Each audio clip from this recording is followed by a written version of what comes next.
Vous explorez plutôt le passé dans des romans où vous utilisez une trame historique. Alors ma question est la suivante. Je n'existe plus. Ici, c'est un roman de science-fiction. Alors pourquoi allez-vous tout d'un coup dans le futur au lieu de continuer à explorer le passé? Eh bien, je crois que c'est... Mon imaginaire a travaillé autant dans le passé que dans le futur, je crois. Mais on trouvait à une époque plus lointaine peu d'éditeurs intéressés par ces sujets-là. Ça revient maintenant, hein, mais pendant très longtemps, la science-fiction, c'est fini. La grande époque, oui, mais non, mais ça n'intéresse plus personne. Je trouve que c'était dommage. Bon, certains éditeurs m'ont dit oui, mais il faut être prêt, il faut avoir un truc sur le gaz parce que ça reviendra. Et en effet, c'est vrai. C'est vrai, il y a des modes. La mode du fantastique a un peu affadi le désir d'auteur de travailler sur un futur complètement imaginaire et non fantastique. Hein, un futur qui pouvait être aussi réaliste que l'imagination des uns et des autres leur permettait, quoi. Donc c'est pas nouveau pour moi, c'est nouveau pour mes lecteurs, ça c'est sûr. Bien que j'ai fait 2 autres science-fiction dans le passé. Et voilà. Dans le passé. Mon passé à moi. Ok. Dans mon passé personnel. Merci. Manon Fargenton, vous avez une bibliographie impressionnante. Vous avez été maintes fois primée et vous écrivez aussi pour la jeunesse en grande partie. Et voilà, qu'il ne reste plus que 10 jours avant la fin du monde. Alors, parlez-nous un peu de ce roman de science-fiction. Alors, est-ce que c'est de la science-fiction? Moi, je dois quand même vous avouer dès le départ que je ne sais pas trop ce que je fais dans cette table ronde sous ce titre-là. Je suis peut-être pas la seule, parce que je me reconnais pas dans ce titre du tout et je reconnais pas les romans que j'ai écrits dans ce titre-là non plus. Mais bon, je suis là. 10 jours avant la fin du monde, c'est... ça se passe vraiment à notre époque, en plus, ça se passe pas dans le futur. Et d'un coup, il y a une ligne d'explosion qui apparaît, qui va du pôle Nord au pôle Sud, en passant par la Nouvelle-Zélande. Cette ligne se scinde en 2. Et ces 2 lignes vont grignoter peu à peu la Terre, mètre après mètre, sans qu'on sache quelles sont les origines de ces explosions.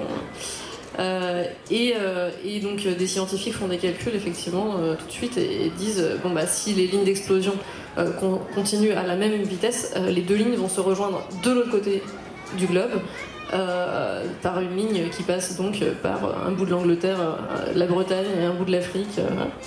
Et c'est bien pratique, je suis bretonne. C'était un peu voulu. Et donc elles vont se rejoindre là dans 10 jours si tout se poursuit à la même vitesse. Et donc le monde entier se rue sur cette dernière frontière des survivants en espérant que quelqu'un trouve un moyen d'arrêter les explosions. Et mes personnages, moi, sont en France et vont eux aussi partir vers cette dernière frontière pour chacun des raisons différentes. Se rencontrer pour ceux qui ne se connaissent pas et vivre ensemble leurs 10 jours avant la fin du monde. Voilà, de quoi ça parle. Merci. Victor Dixon, Cogito ou Cogito, je ne sais jamais comment on dit. Voilà, je crois que les 2 prononciations sont acceptées. Ouais. Donc, tant mieux. Votre dernier roman, il sort en prélancement exclusif ici aux Imaginales. Est décrit comme un techno-thriller montrant un futur qui pourrait être le nôtre. Ouais, c'est une façon de parler de science-fiction. Enfin, bon, je vais essayer de rejoindre le titre. Là. Dans ce futur, les hommes, ils sont-ils mauvais? C'est une grande question en fait. Est-ce que la technologie, parce qu'il y a des questions de technologie quand on parle du futur, est-ce qu'elle corrompt les hommes? Est-ce qu'elle révèle leurs mauvais aspects ou pas? On a peut-être en tête le mythe du bon sauvage de Rousseau, c'est quelque chose qui prétendrait que la technologie justement pervertit les hommes ou les corrompt. Et c'est au centre de l'histoire que j'ai voulu raconter dans Cogito. En 2 mots, on se situe dans un futur assez proche, c'est de l'anticipation. Et l'intelligence artificielle a envahi toutes les strates de la société. Pour moi, il y a 2 grands sujets du XXIe siècle.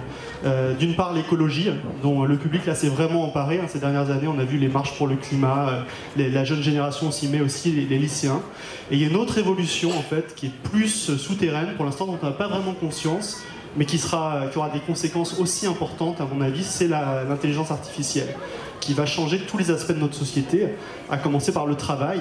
Un nombre incalculable d'emplois vont être automatisés, ça a déjà commencé, et aucun emploi ne sera à l'abri de cette vague de l'intelligence artificielle. Le futur dans lequel je me situe,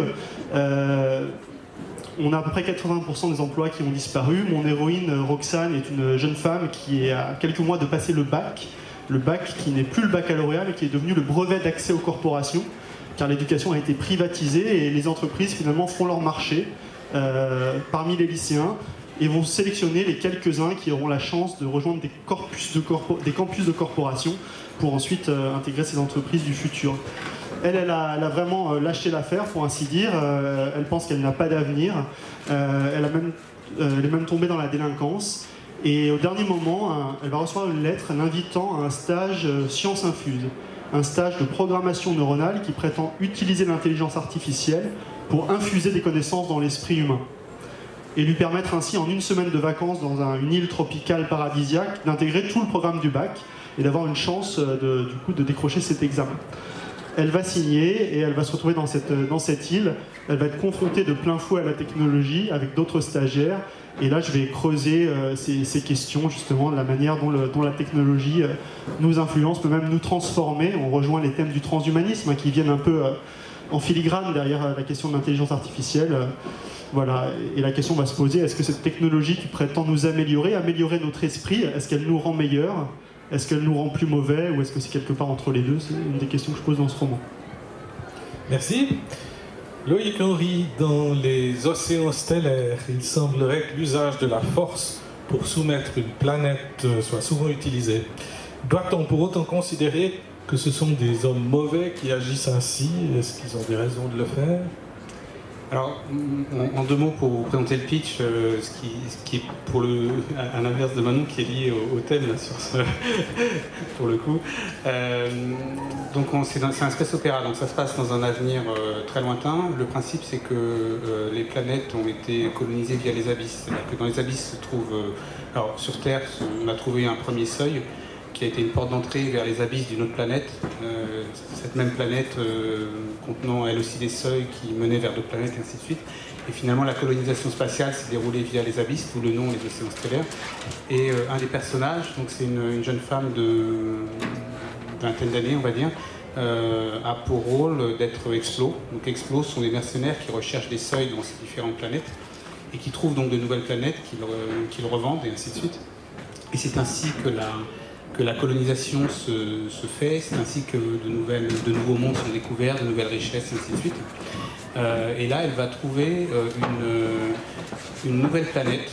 Et pour la première fois, on va découvrir des espèces qui sont des espèces que j'appelle sentientes, donc intelligentes, mais qui ne sont pas humaines. Et c'est la première fois dans la colonisation spatiale, via les océans, qu'on trouve des espèces intelligentes non humaines. Et là se pose la question, c'est-à-dire que à la fois on a l'excitation de trouver ces espèces, à la fois on a envie que ça se passe bien, mais on a aussi la peur d'être dominé. Et je me suis demandé quelle serait la réaction de l'homme au sens l'humanité, si elle était confrontée à une autre espèce intelligente. Est-ce qu'il aurait plutôt une réaction bienveillante ou est-ce qu'il aurait plutôt une réaction d'agressivité? Donc, sans vous dévoiler, vous spoiler tout le truc, je ne suis pas très optimiste en absolu. Et ça, c'est un roman qui fonctionne en mode puzzle, qui s'assemble au fil de l'histoire, et qui se dirige sur, ok, qu'est-ce qu'on va faire de cette nouvelle découverte, mais tout en ayant un miroir sur comment s'est passée l'expansion spatiale, même comment s'est passé le fait que l'Homo sapiens domine finalement sa propre planète d'origine, la Terre. Notamment, on peut se poser la question de se demander pourquoi l'homme de Néandertal, par exemple, ou l'homme de Flores en Indonésie, sont deux espèces homo qui ont disparu par hasard à peu près au même moment où l'Homo sapiens a colonisé leur territoire. Bon, après, on peut considérer qu'il y a plein de théories qui existent. On peut considérer que c'est une coïncidence, on peut considérer que c'est à cause de l'Homo sapiens, mais d'une manière passive parce qu'il occupait les meilleurs terrains, et on peut aussi considérer que c'est à cause de l'Homo sapiens d'une manière active. Enfin, toujours est-il que voilà, c'est-à-dire que l'homme à ce moment-là est confronté à une attitude, à un choix devant une espèce intelligente, avec finalement la peur aussi qui vient. Et comme on l'a vu dans l'histoire de l'humanité, et quand les hommes sont confrontés les uns aux autres, quand la peur est présente, le résultat n'est jamais très encourageant.